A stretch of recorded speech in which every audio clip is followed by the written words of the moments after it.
Anyone else's group chat still on fire right now because of the Chris Rock, Will Smith thing? Come on, man. Mine's still going. We're still debating it. I think it's real. It's Wednesday morning, man. It's tired. Yeah, you guys are so Monday. It's in the past, Tom. We moved on. He won the trophy. He's the best actor. What else do you want to talk about? Do you want to talk about Spo throwing a clipboard? Is that hot in your group chat? Yes, I do. Come on. I do. Because now I'm rethinking things. Now that there's a debate about whether this whole Chris Rock, Will Smith, Oscar night slap was real or whether it was staged. I'm team real, by the way. I have a couple reasons for it, but beside the point, now I'm reevaluating everything. Like, was the Spo Jimmy Butler UD fracas kerfuffle, was that staged too? I just don't know what's real or what's fake anymore. I mean, it's funny because I told Zach Harper, remember when Udonis Haslem cussed out everybody during the finals? I said that changed the trajectory of the finals, and Zach always points out, but they lost that game. And I said, no, it's never about that game. It's about the next game. And what happened with the Heat when they had that whole thing? Wasn't that game.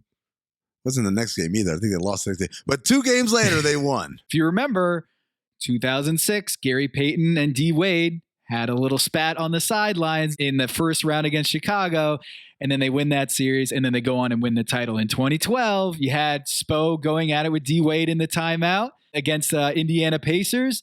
And what do they do in the next game? LeBron and D. Wade drop 70 and they win the next game and win the series and win the title.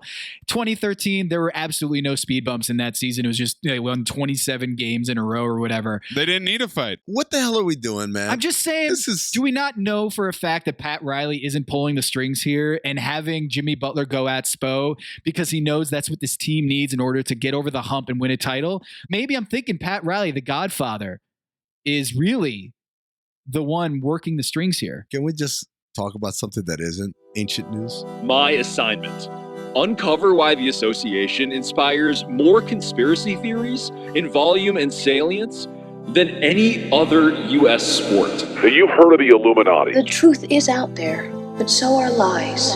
Your eyes can deceive you. Don't trust them. The NBA has always been controlled by about 8 people. Denial is the most predictable of all human responses. If you're only using 10% of your brain, you don't even know that you're using 10% of your brain. The NBA Illuminati. If coincidences are just coincidences, why do they feel so contrived? The Illuminati. But you start to follow the money, and you don't know where the f*** it's going to take you. It is unspoken. They have influence among other players. The NBA Illuminati. I don't have time for your convenient ignorance. Maybe I'm a conspiracist now as well. That's all it took. Oh, we got books, we got schools. You saw a video on YouTube. Why my eyes, sir? You've never used them before. We are the Basketball Illuminati.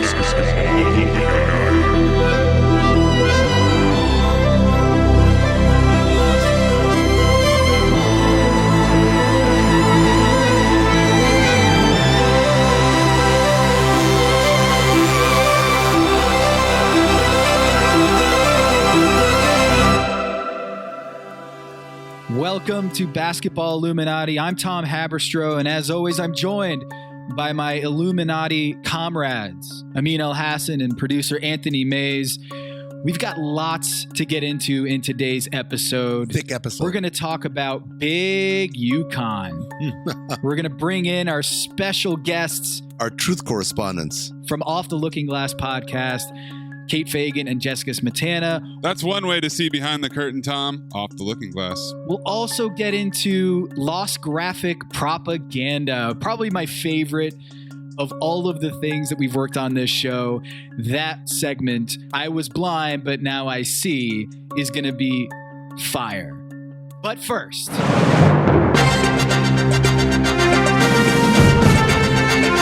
you are listening to The Agenda with Tom Haberstroh and Amin El-Hassan. Woo-wee! Amin, we've got a lot of spice coming from Dillon Brooks out of Memphis. Of course, the Memphis Grizzlies, everyone's favorite team. Even without Ja Morant, they're 18-2 this season. They blasted the Golden State Warriors. Yeah, they didn't have Steph Curry. Yeah, they didn't have Draymond Green. But who cares? They blasted the Andre Iguodala team. Remember, folks, the Warriors traded Andre Iguodala in a package to the Memphis Grizzlies, and Andre Iguodala did not report. And Amin, this lit a fire in Memphis. Just being here in this moment, looking back to that moment, what you think about how this team has developed? We developed a lot, and we all had the vision and he didn't, which is perfect. You know, send him back to the Warriors and let him, you know, do his thing over there. But, you know, we were, from the beginning, you know, we were growing a base. We had a base, and we just kept building and building and building, and more guys got on the train, and we were able to, you know, create something like this and, you know, keep building this dynasty. And this guy, oh my God.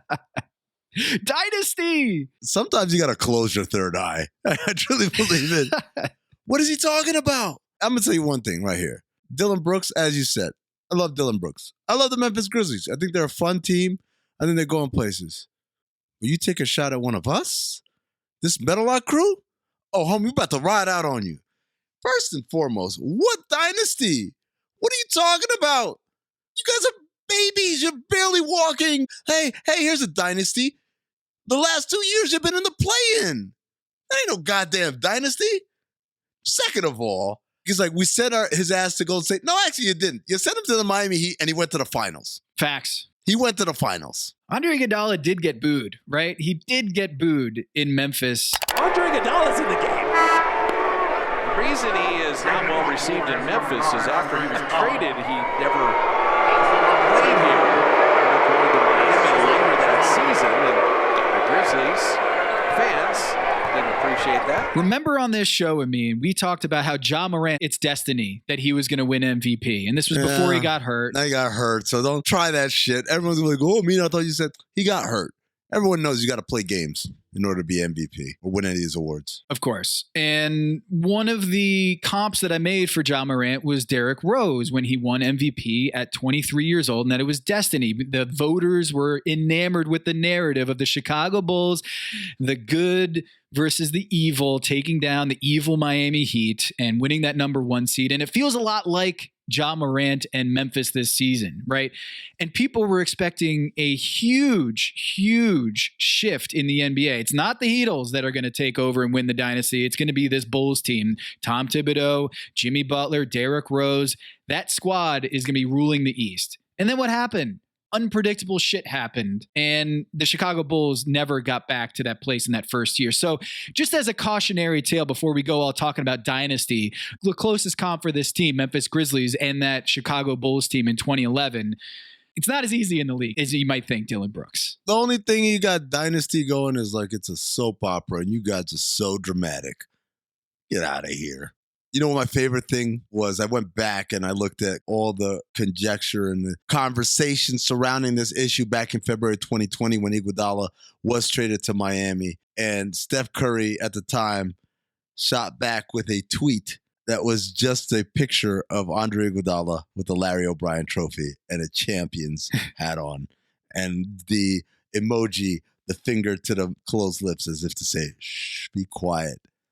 Be quiet indeed. And that, my folks, is not the only time we're going to talk about Larry O'Brien in this podcast, my folks. It's a future callback for the Larry O.B. The true essence of the game, your bottom isn't really that low. That bottom's still high. And I feel like now we're at a point where the bottom is getting lower and lower. And we got to keep, as gatekeepers of the game, we got to do a better job of making sure that we're taking care of the game. I'm giving y'all too much. It should be on my podcast, by the way. It's funny that Andre Iguodala has joined Metallark Point Forward podcast because I have been out on a limb to say he's a Hall of Famer. And I point to this stat is that of that Warriors dynasty, the dynasty, capital D dynasty. A real dynasty. Who had the best plus minus of any Warrior in that dynasty run? It's Andre Iguodala. Really? More than Draymond, huh? He is the modern day no stats all-star where he does all the in-between things. Steve Kerr told me he is the greatest amplifier of this era. He reminds him a lot of Scottie Pippen for Michael Jordan. And I know Scottie Pippen's name has been tarnished over the past few months, but the comp still applies, is that Andre Iguodala is GOAT status. He's been GOATed. He finals MVP. And Dillon Brooks is coming at him and talking about dynasties. Man, Andre Iguodala's been out here for a long time. He's been through a lot, and he's also been at the very top. Next time Dillon Brooks is the finals MVP, maybe he should chat. I just don't get what he doesn't understand about a guy who's 36 years old not wanting to wait the 2 years it took you guys to be not playing worthy. He should have just sat here and waited for that shit. Again, he went to the finals in the meantime. One more time. By the way, went to the finals 6 years in a row. Try that. Try doing that, Dillon Brooks. Go 6 years in a row. Go once. Go to the finals once. How about that? I like this, Amin, though, because we need storylines. We need drama in the NBA. We need an arc nemesis for the Memphis Grizzlies. And here we go. Golden State Warriors. I like it. It's a little less fun when Steph Curry and Draymond Green are in street clothes, but still, Memphis does need an arc nemesis on this platform. I am looking, by the way, it's arch nemesis. I am looking forward to Grizzlies Warriors in the playoffs, provided that the Warriors are healthy. This idea that he does a victory lap on Andre Iguodala when literally their entire team is the Santa Cruz Warriors at this point. To call it laughable doesn't begin to describe it. And again, the funny thing is, this was something that was mutually agreed upon between Iguodala and the Memphis Grizzlies when he got traded there. He was never supposed to play. I don't know why Dillon Brooks is holding on to this. I think you need to find a better boogeyman than Andre fucking Iguodala. Speaking of the boogeyman, is Gino Auriemma women's college basketball's boogeyman? Are we not allowed to say his name? What's going on here? Nah, the boogeyman can travel. Coming up right now, we're going to talk to Kate Fagan and Jessica Smetana of the Off the Looking Glass podcast. We'll get down into the dirty about UConn and why they don't travel. You all think I'm late. Well, I'm not late. And I'm going to stay right here and fight for this lost cause, even if this room gets filled with lies like these. And the Taylors and all their armies come marching into this place. Somebody will listen to me. There's no better way to overpower a trickle of doubt than with a flood of naked truth. But the complexity and the gray lie not in the truth, but what you do with the truth once you have it. What is true and right is true and right for all. You and I both know that that's just not the truth. You can't handle the truth. Too messy. Keeps them up nights. I'm here because in the end, the truth is worth the risk. Speak a little truth and people lose their minds. I'm a grown man, you can tell me the truth. Why is it people who want the truth never believe it when they hear it? So you know what I'm going to do? I'm going to do something really outrageous. I'm going to tell the truth. I mean, this is called the Basketball Illuminati podcast. This is not men's basketball Illuminati. We cover all of the basketball Illuminati, the things that happen in the world of hoops that doesn't seem right. Wherever there's an injustice, Tom, we'll be there. Wherever a child goes hungry, we'll be there. And wherever there's a basketball conspiracy, you're goddamn right we'll be there. And there's a basketball conspiracy a-brewing. That's right. Last night, NC State women's basketball lost to UConn in a thriller, but that wasn't the biggest story of the night. The biggest story in basketball was what happened after the game. Maze, why don't we run the clip? And NC State, you know, hats off to you. I mean, this environment that you have to play in. We're going to talk about that? Or are we going to talk about that? No? No, we don't have to talk about that. But and so now we are joined by our fellow Lebetard and Friends Meadowlark comrades. We have Jessica Smetana and Kate Fagan of the Off the Looking Glass podcast. It's an amazing show. Right now it's on a little bit of a break. Amin has a little cowbell going. We're getting excited. Yeah. And this is something that immediately hit my mentions. People were sending us, hey, we need to do a crossover episode of Kate and Jess to come on to this show. So first of all, welcome to Basketball Illuminati. And secondly, did you plant that clip last night for your show? Oh, it's a thrill to be here. I want to say that we did plant the seed for that clip. In fact, all of the takes that are pointing out the injustices in the world of the women's basketball tournament right now, Jessica and I feel that we are the parents of those clips, of those takes. Wherever in the world people are talking about the bias and the privilege that UConn holds in women's basketball, wherever they are, they all come back to us on Off the Looking Glass. At least that's how we feel. It's probably not true, but that is the place we have landed. But it does seem like UConn privilege has gone mainstream in that now I'm reading athletic articles about it. Basketball Illuminati's talking about it. Mm-hmm. It was on ESPN and for some reason wasn't discussed last night after the game, although I do know that on that show after the seeding, both of the hosts of that show, Monica McNutt and Elle Duncan, were skeptical of how NC State and UConn ended up in the Bridgeport bracket. But that's besides the point. The point is, UConn privilege has gone mainstream now. I think you guys all have to take a page out of Stugatz's handbook, and you got to go sausage fingers to the camera and say, we were the first to do it. Everybody followed our lead, and it is officially our territory. Now, Stugatz will take it a step too far and say everyone needs to back off. But of course, this is what you guys want, right? And this is what we want. Whenever there is this sort of shenanigans going, we want people to talk about it, but we also want people to recognize that we were the first ones talking about it. And that's the key here. And the order in which we care about those two things is up for debate. Yeah. For those who aren't in the know, Tom set the stage. What is the UConn privilege thing that we are talking about? Yeah, so I've been listening to the podcast Off the Looking Glass, and I'm from Connecticut, and I didn't quite realize the depths to which... Just kidding. We're unbiased here. I'm just kidding. Yeah, we're unbiased. I'm the Bridgeport expert. You can't boo me. I'm going to give you stuff about Bridgeport. We're going to talk about that. He's the man on the inside. Who do you work for? One of their own. Who does Haberstroh work for? Double agent. I've eaten Gino's tomato red sauce before because I think they do have a Gino Oriema like tomato sauce in the supermarkets at Stop and Shop. I might have bought a couple and eaten them before. I don't know. I can't confirm nor deny. But the point is I did not realize the depths to which UConn privilege, big UConn, the outsized bias or influence, I should say, Kate's coined that term, the outsized influence of UConn on top of the sport. And this latest example is fascinating to me because Gino seems so insecure about this. I think there's a quote about him calling reporters or just the general mass of people, you idiots, for believing that there's some sort of reason, conspiracy that has UConn getting home court advantage as the number 2 seed in a region that features NC State as the number 1 seed. So how do we get here? How do we get to NC State not having home court advantage in a region just like we see all around college hoops in the tournament time? Let's break this down here because the overarching theory here is that there is a bias in basketball for UConn for lots of reasons we have laid out. And please go listen to Off the Looking Glass for that whole section. But here, what we're talking about, UConn ending up in Bridgeport. I have a couple sources who the last 3 to 4 years have been part of the seeding and the selection committee down in Indianapolis for the NCAA.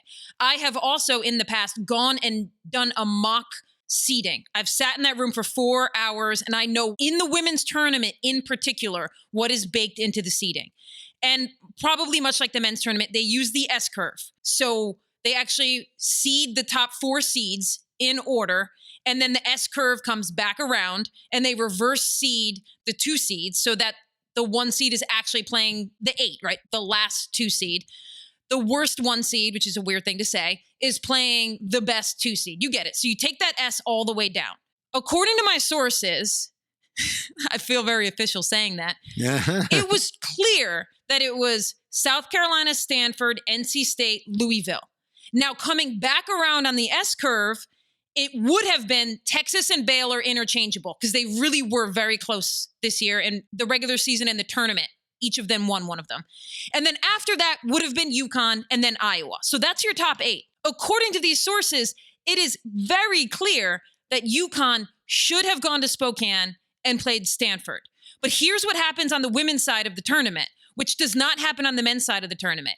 A key variable that gets weighed dramatically is miles from hometown. And that is plugged into the equation. No. And you have Liberty, and I did this down in Indianapolis.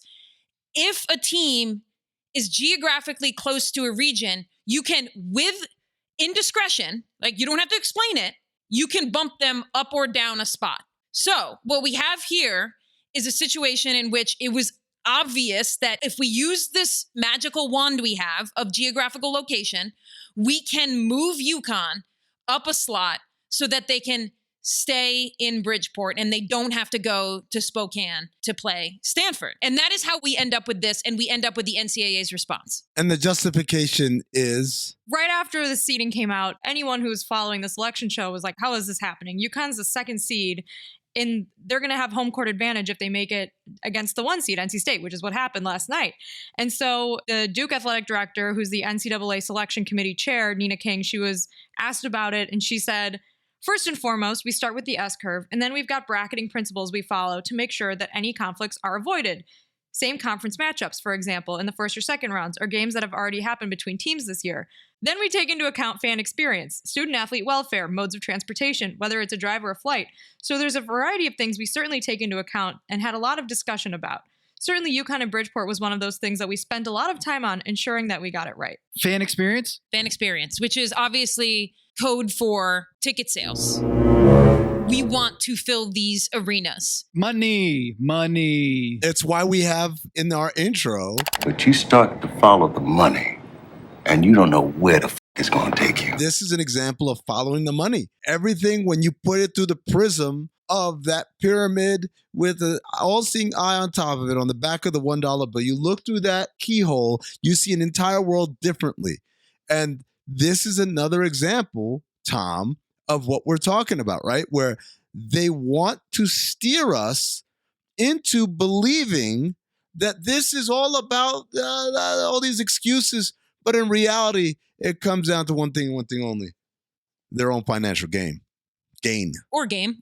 Financial game too. Yeah, that works too. Yeah. Speaking of games, I actually did some research here, believe it or not.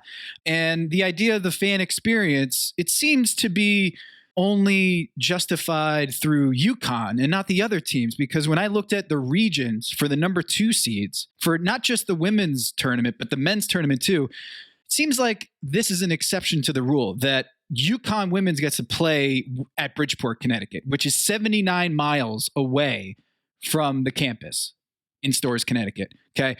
Then the women's tournament, the regions were as follows. The Bridgeport region, which UConn was the number 2 seed, again, 79 miles away. In Greensboro, Iowa was the number 2 seed, and they had to go to Greensboro, North Carolina, which is 915 miles away.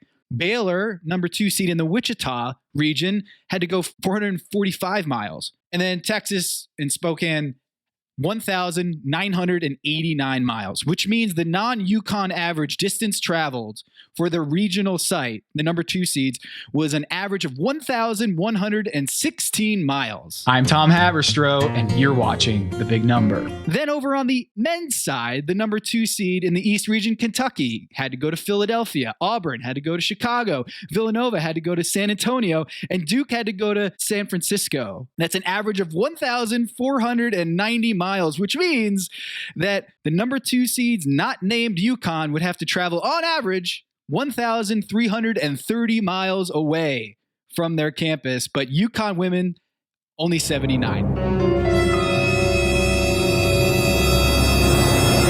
79 to 1,330 miles on average. Are there any examples of any other number 2 seed benefiting from this kink in the formula? Oh, you mean other than UConn? Other than UConn. We don't kink shame here at the Basketball Illuminati, I mean. There's not another UConn. Like Notre Dame, for example. Does Notre Dame get these same sort of comforts of having a regional by their campus? I don't think so, right? I don't know off the top of my head, but the biggest example of the retort that I've seen the most from UConn fans about this instance was, well, South Carolina got to play in Greensboro, North Carolina. No one's complaining about that. That was 3 hours away from their campus, but they're the 1 seed. So the argument isn't about the 1 seeds getting the preference. It's about the 2 seed having home court against the 1 seed. That's the advantage of being the 1 seed. You're a little bit closer to home. UConn wasn't the number 1 seed this year. They had injuries. They lost some games, so they were the number 2 seed. So they shouldn't have that same advantage in a perfect world, but they still were able to play these games in Bridgeport. And if you watch the NC State UConn game, you could tell it was home court for UConn. And if we pull out and we really assess the broader point here, there's 2 layers to it. In this year, what happens is that regardless of whether UConn wins the tournament, they have now made it to the final weekend, which means that all of the media coverage and all of the storylines will once again center on UConn and probably Paige Beckers, not because Paige Beckers isn't amazing. That is unequivocally true. And UConn's really good. Yes. UConn is a phenomenal basketball team. And they're second favored to win in DraftKings Sportsbook behind South Carolina right now, even though they're the only 2 seed in the Final Four. Well, it helps when you're having to play in Bridgeport, right? Right. Part of that is baked into that odds. And for 15 years, people have been saying, well, somebody come along and beat UConn. Get your program good enough to beat UConn. We are now in a place where you can point to 6 to 8 programs who could beat UConn. But what we're learning this year is that what people are actually saying and what the NCAA committee is actually saying, because of the money that's baked into it that they want and the exposure that they want from UConn, is that you don't have to be good enough to beat UConn. You have to be good enough to beat UConn on their home floor. You guys are data heads, Tom. What is that? You have to be, on a given night, 3.5 points better than you are on an average night if you're going into a sold-out arena.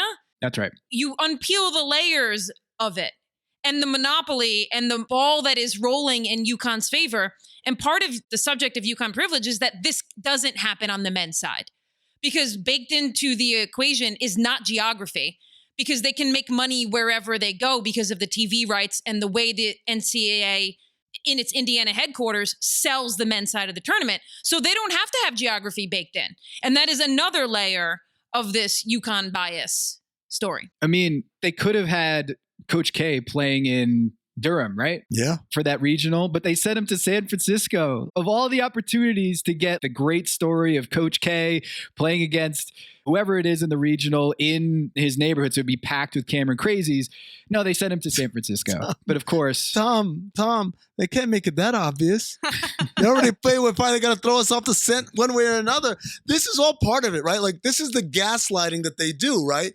They do this obvious manipulation with UConn, and then for plausible deniability's sake, Coach K is in San Francisco, as if to say, hey man, if we wouldn't do it for Coach K on his farewell tour, why would we do it for Gino on a regular Tuesday? Yeah, right. Jess, don't you have a quote here from Gino? It's an amazing quote. When I read this quote, Tom, that I'm about to read, I honestly wasn't sure if it was real or not, but this is from Gino Auriemma at a Middlesex Country Chamber of Commerce breakfast. I don't think we could have made up a better quote from Gino. Everybody in the country complains all the time that we get sent to Bridgeport or we get sent to Albany. Well, you idiots, it's because we're the #1 seed in the country every year. So where else are they going to send us? Because we earn the right to be close to home. That's why we're always in Bridgeport or always in Albany. So here we are going to Bridgeport, and you're going to hear the uproar next week. It's not fair. NC State's got to come up here, and they're going to have to play Connecticut, maybe on Connecticut's home court. Blah, blah, blah, blah, blah. What a terrible thing that is. Well, that's life. This is the Mike Wilbon hang tough argument, right? We talk about Clayton Kershaw's win percentage not being good enough despite an ERA of like 0.000001.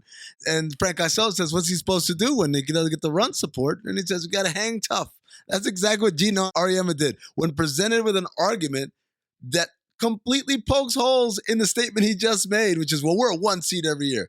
Well, this year you're not, homie. Yep. What's his answer? That's life? That's life for UConn. I wonder why Bridgeport is even on the list of potential places to play these games, because if you're talking about fan experience and you want people to travel to these games from out of town and make a weekend out of it, some of the regional men's locations I thought this year were like places that I could legitimately see spending a weekend, seeing things that there are to see, going to museums, places with big airports where you can actually go in and out of the city easily. Bridgeport isn't that. What? I don't even know what the closest airport is to Bridgeport, Connecticut. It's almost as if they expected people to drive in and then drive home. Make a day trip out of it. San Francisco versus Bridgeport. Men's side versus the women's side is quite a difference. I know like the arenas are smaller. The Total Mortgage Arena where the game was played is a 10,000 seat stadium. I know there's contracts that are involved in that, and ticket sales all are things that are considered when you're picking these regional sites, right? But to me, Bridgeport is a bridge too far. Things to do in Bridgeport. It's a beautiful city. It's on the water. It's great. Forget that it's Long Island Sound. It's on the water. Look at smokestacks. They got plenty of those, right? Yep. dilapidated factories, burned down warehouses. Sure. Let's see what else you got. Stores, Connecticut isn't too. No. Erase that one. I didn't mean it. The loud part quiet, the quiet part loud. Here's where they played as the number 2 seed since 2004. Bridgeport, Albany, Bridgeport, and Bridgeport. In 2005, they played as the number 3 seed in Kansas City. And what happened? They got bounced in the Sweet 16. They lost by 17 points. Data. They got barbecued chicken. 1998, as the number 2 seed, they didn't get placed in Bridgeport or Albany. They were in Dayton, Ohio, and they lost in the Elite 8. We can keep going. It is not a good track record of UConn having to play outside of Albany or Bridgeport and their successes after that. Remember, in 2004, when they're in the number 2 seed, they won big against Penn State, who was the number 1 seed. But Penn State had to go to Bridgeport, and UConn eventually won the title that year. So if they were not positioned in Bridgeport and say Iowa City or Charlottesville or Philadelphia, well, Philadelphia is pretty close, what would happen to that season? It just seems time and time again, they get that treatment of a number 1 seed, even though they are not the number 1 seed. We've kind of glossed over something. I know you guys have mentioned this on Off the Looking Glass, but the idea that this is, as you said, Jess, you guys have started talking this conversation. This conversation is national. The Athletic wrote about it. Fans are talking about it. Gino Auriemma is denying it at Rotary clubs.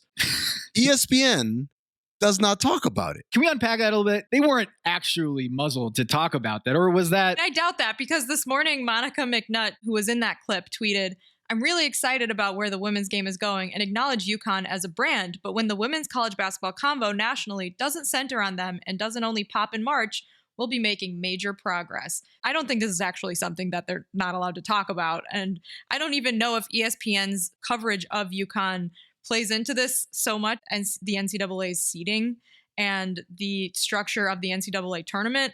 But I think to Kate and I's earlier point, we were first and we were right. Jess, hold on a second. I hear Monica's tweet, and that doesn't sound like an acknowledgement. It sounds like a, hey guys, you know what? We got a long way to go before we can talk about the greatness of the game and not talk about UConn all the time. Yeah, we're talking about UConn, Monica. Yeah, we are, because this is an undeniable fact. We have the numbers. We have the data. The idea that the average 2 seed travel on both the men's and women's side is over 1,000 miles. And these guys, as Kate eloquently put it, are doing a day trip.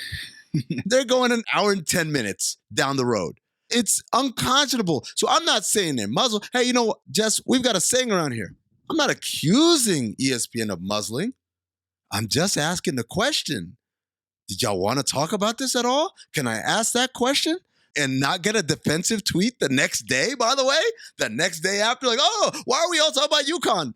Just asking a question. Why aren't we talking about UConn? I'm going to ask a question here. Kate, Jess, where can people find the podcast and join the Off the Looking Glass community online, on Twitter? Where can they find you? And what will you be covering here in season 2 of Off the Looking Glass? Well, they can find Off the Looking Glass wherever they get their podcasts, Apple, Spotify, all of the other places. The conversation usually happens on our Twitter feeds, at Kate Fagan 3, at Jessica_Smetana. We're thinking about getting our own Twitter handle, like we've noticed that Basketball Illuminati has. So that could be something that we do in coming seasons. But for this season, season 2, the season premiere guest is Gina Davis, who is finally, yes, wow, going to answer the question of whether Dottie Henson dropped the ball on purpose.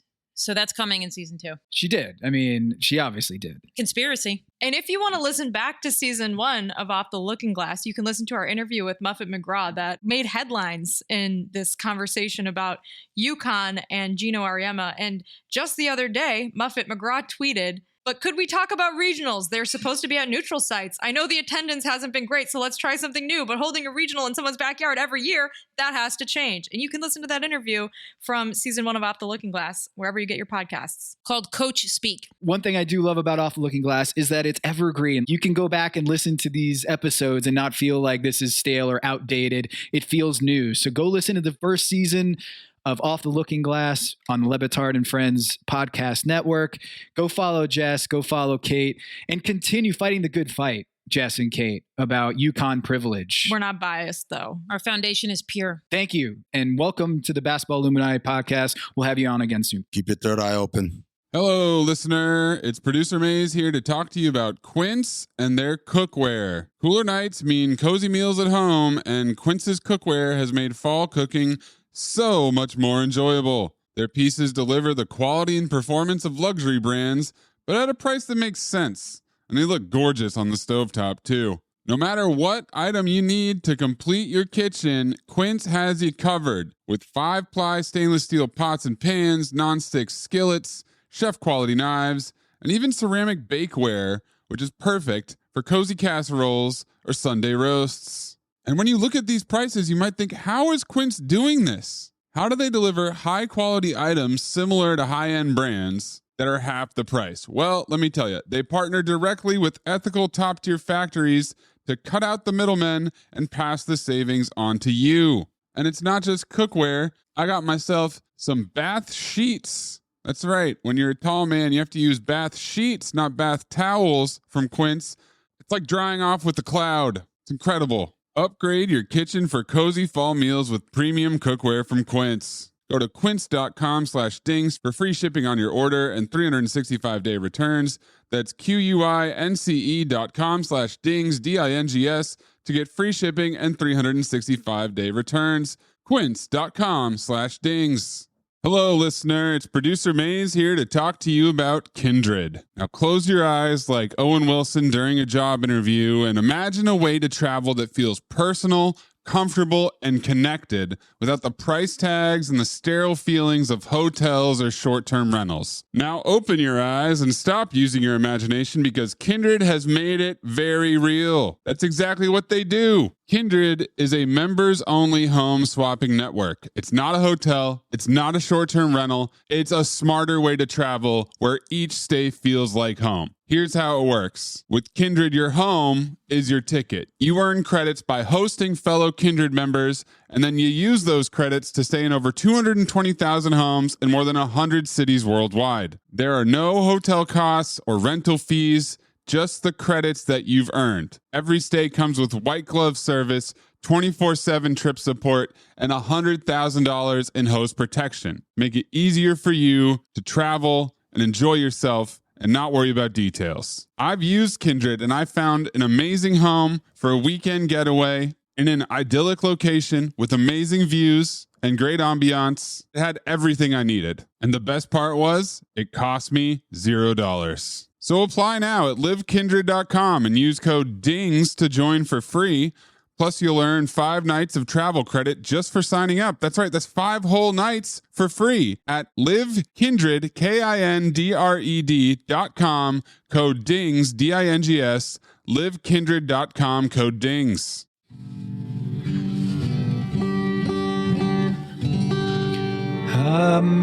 Amazing grace, how sweet the sound that saved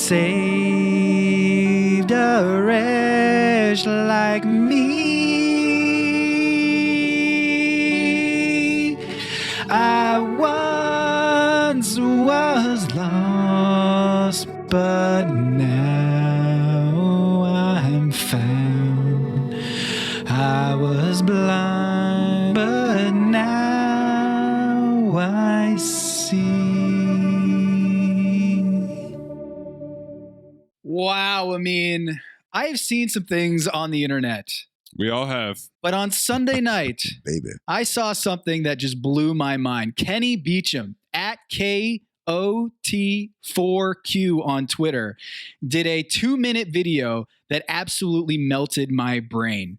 It went viral. 2 million people have watched. Let's roll it. So the Lakers just lost to the Pelicans. And NBA social media teams have to make a graphic to tell the rest of the fans if they won or lost. And it's the same across all 30 organizations. Every team does it. But I was looking at the Lakers' final tweet, and I saw this one and it was interesting. Told y'all they not putting LeBron's picture in an L final score tweet. I wonder if he got that in his contract, LMAO. And I saw that and I was like, you know what? I'm gonna go ahead and do that research. I'm going to go look at every single final score tweet from the Lakers social media team and try to figure out if LeBron James has ever been used as the picture of a loss. So what I found out was the Lakers have lost 43 games this season, and LeBron James has not been used on a loss graphic at all. And what you'll realize is Anthony Davis and Russell Westbrook have not been used on a losing graphic yet. Lakers got some explaining to do. Lots of people, were hitting us up. And thank you so much to the Illumin Army out there that were making us aware of this tweet. It is just incredible. We've got eyes everywhere, folks. But you know what? We decided to keep it going. We were not satisfied with just looking at LeBron James. We wanted to know, what about the other players in the league? Is this a thing? Are they protected by their franchises like LeBron James and Anthony Davis and Russell Westbrook? Is this just a unique thing to the Lakers, or do all stars get this treatment, this protection from their franchise? Their sensitive souls are protected and coddled.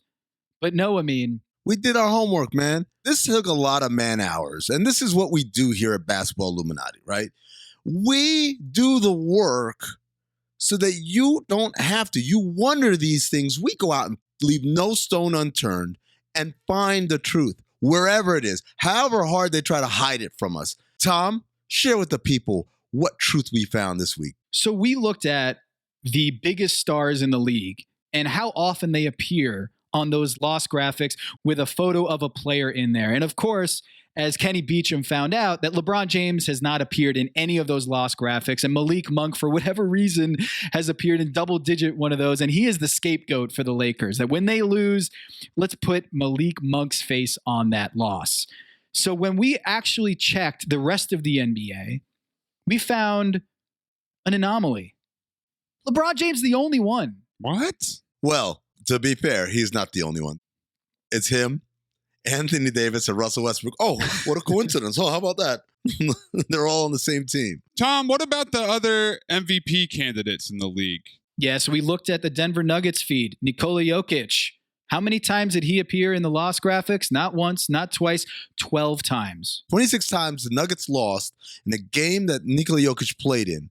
And in 12 of those times, they decided to make him the face, if you will, of the loss. The Lakers, 30 potential losses they could use as LeBron James as the face of that loss, and they cowardly put him 0 times in that photo. So Jokic, double-digit times he's appeared in that loss graphic. Joel Embiid, hey, you might be a little sensitive about having the entire organization on his shoulders with Philly, and he's dealing with all the drama with Ben Simmons. Maybe they protect him a little bit.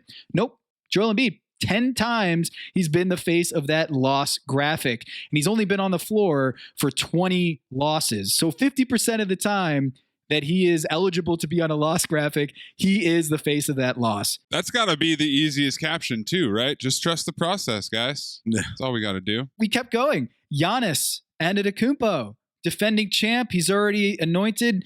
Why do we have to throw him under their bus on these loss graphics? Nope. 13 times he was in a loss graphic. You sensing a trend here, 13 times out of how many, Tom? Tell the people. 21 times. 62% of the time that Giannis could have been the loss graphic of the night, he was. And it keeps going. Trae Young, a young millennial, Tom, right?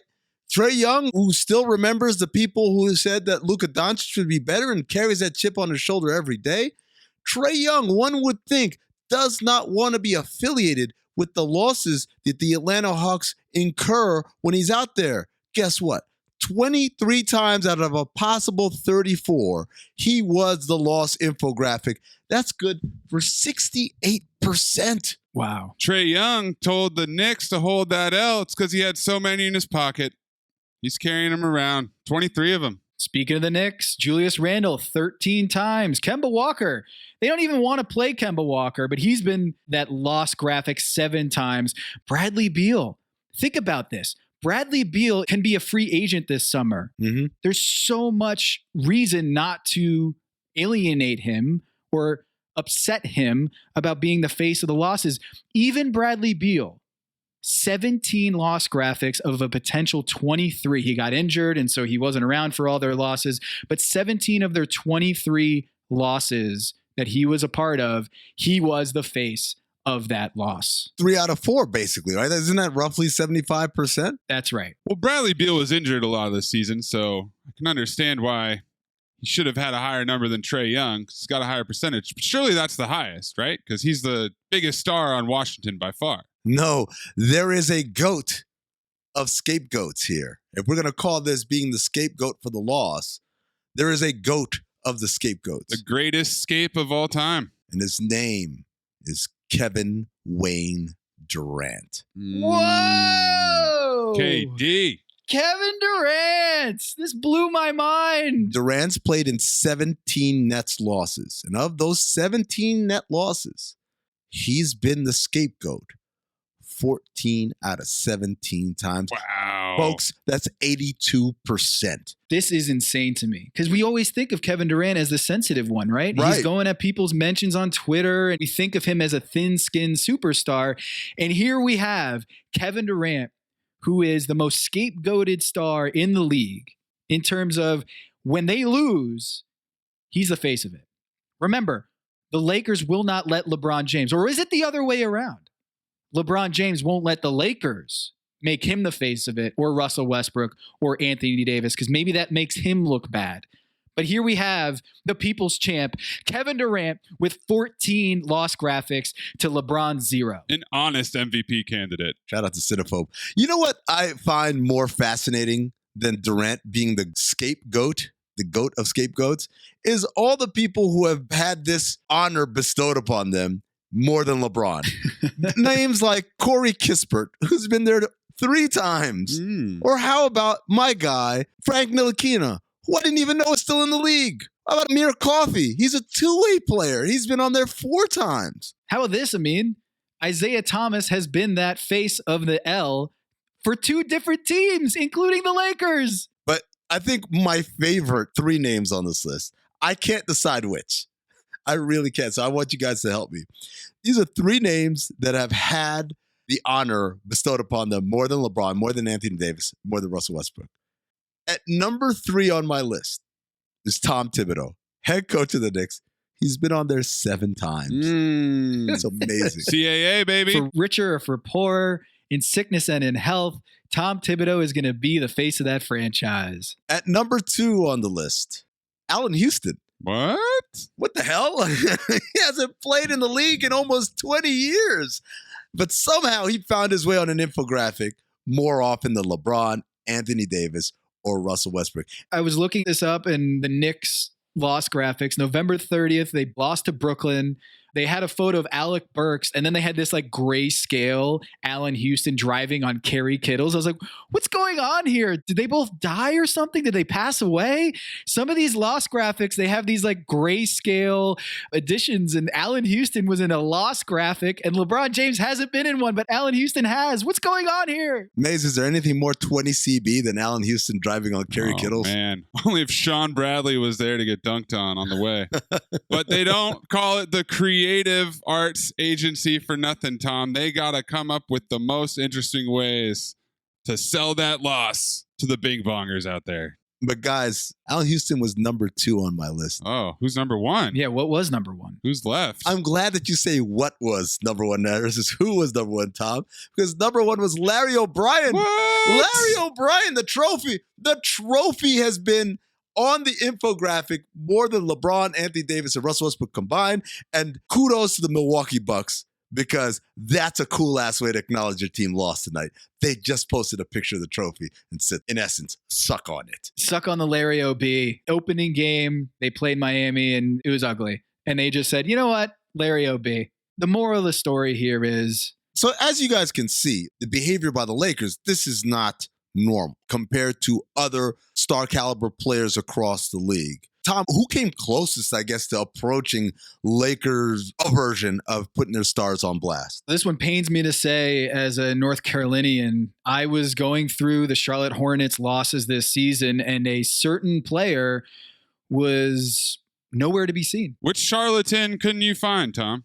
LaMelo Ball. Wait a second. They just had him on not too long ago. I mean, check the timestamp on that. When did LaMelo Ball appear as a solo shot on the loss graphic most recently? Was it Monday night, Amin? After the video dropped. Think about it. Do the math. When did the video come out, everybody? Sunday night.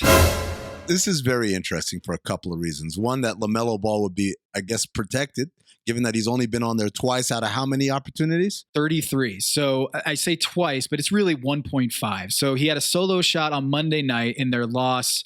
It was a bad loss. They post LaMelo Ball as the face of that L.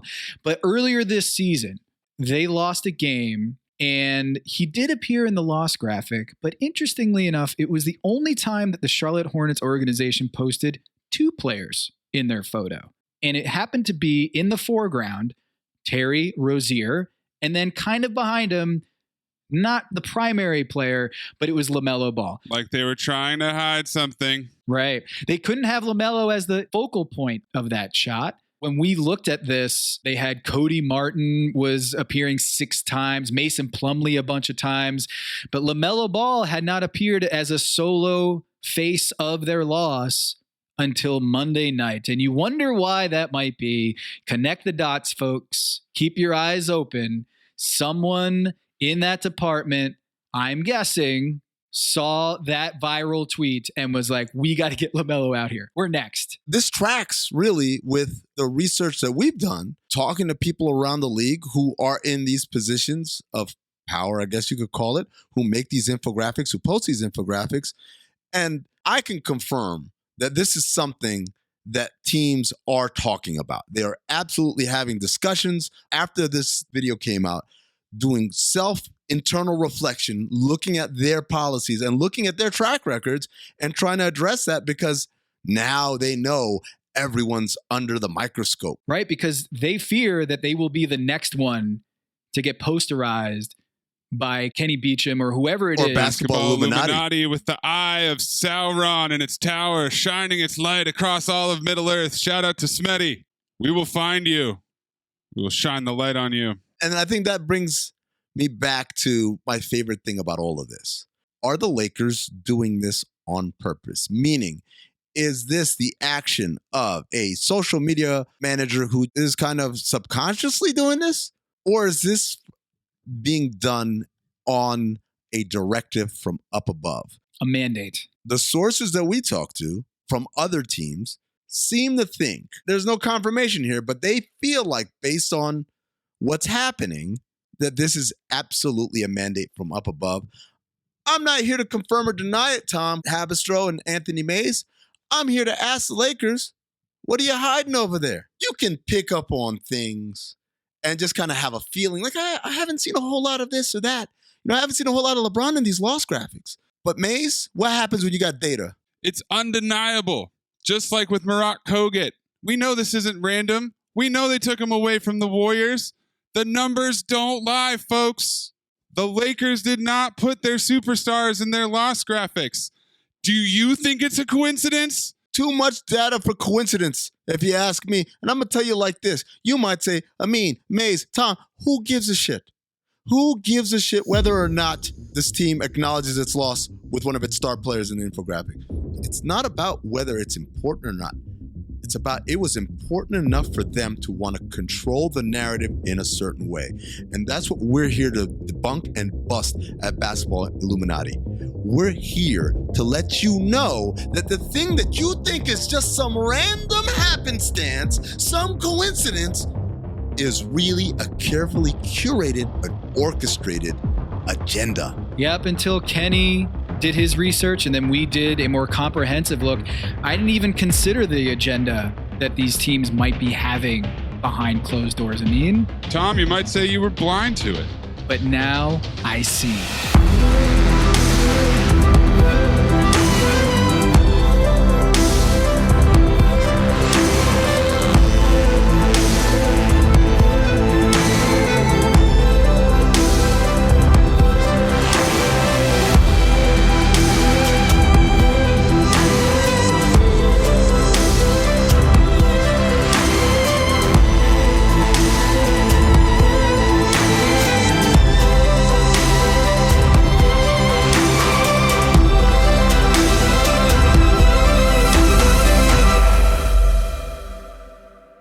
Mean, did you notice who was really low on that list too? Not just LaMelo Ball and LeBron. Who's that? Jimmy Butler.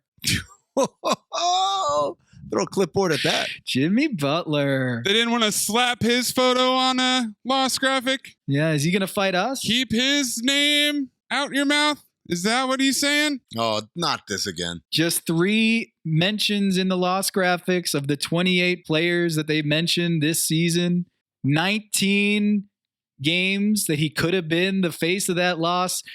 But who are they protecting? Who's Pat Riley trying to protect? Jimmy Butler? Wow. How about this? I mean, maybe it's all staged. Maybe this is all pointing to Jimmy Butler, trying to light a fire under Jimmy Butler. They're afraid of him, but Spo's not afraid. I mean, Spo's not afraid. Tom, Amin left.